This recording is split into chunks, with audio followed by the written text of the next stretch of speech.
Hello hi అండి నమస్తే ఆంధ్ర రాజధాని ప్రాపర్టీస్కి స్వాగతం.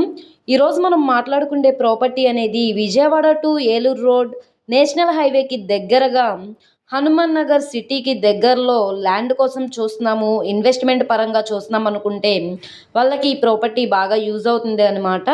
సో ఏదైతే మీకు హనుమాన్ జంక్షన్ సెంటర్లో ఆంజనేయ స్వామి విగ్రహం ఉంటుందో అక్కడ గుడివాడ రోడ్ నుంచి వెళ్ళవలసి ఉంటుంది.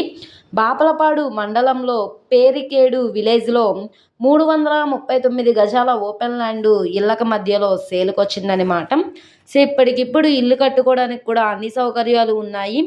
లేదు అనుకుంటే ఇన్వెస్ట్మెంట్ పరంగా కూడా చాలా బాగుంటుంది ఈ ప్రాపర్టీ అనమాట. సో ఇంటి ముందు రోడ్డు కూడా చిన్న రోడ్డే కాబట్టి అంటే 20 ఫీట్ రోడ్ అనమాట. ట్రాన్స్పోర్టేషన్ పరంగా వెహికల్స్ అవి రావడానికి కూడా కన్వీనియంట్గానే ఉంటుంది.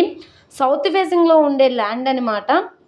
గజాల్లో చూసుకుంటే గజం 13,284 రూపాయలు చొప్పున సేల్కొచ్చింది.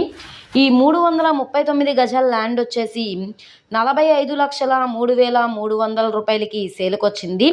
సో ఇది 46 లక్షలు కావచ్చు, 46,50,000 కావచ్చు అండి.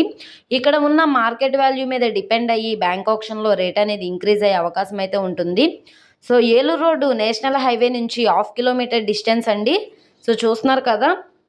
సో ఇది మనకి విజయవాడ మెయిన్ బస్ స్టాండ్కి రైల్వే స్టేషన్కి సుమారుగా 46 కిలోమీటర్ల దూరంలో హనుమాన్ జంక్షన్ ఏదైతే ఆంజనేయ స్వామి గుడి ఉంటుందో అక్కడి నుంచి కిలోమీటర్ లోపలికైతే వెళ్ళవలసి ఉంటుంది. నేషనల్ హైవే నుంచి 1/2 కిలోమీటర్ డిస్టెన్స్ అండి. సో రోడ్డు ఫేసింగ్ వెడల్పు వచ్చేసి సుమారుగా 42, లోతు 70 వస్తుంది. మొత్తంగా 339 గజాలు అనమాట. సో ఎవరైతే తక్కువ బడ్జెట్లో ఇన్వెస్ట్మెంట్ పరంగా ల్యాండ్ కోసం చూస్తున్నాం అనుకుంటే వాళ్ళకి ప్రాపర్టీ బాగా యూజ్ అవుతుందన్నమాట.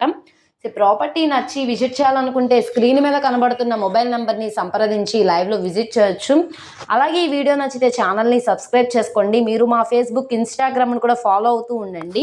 ఓకే అండి, థ్యాంక్ యూ.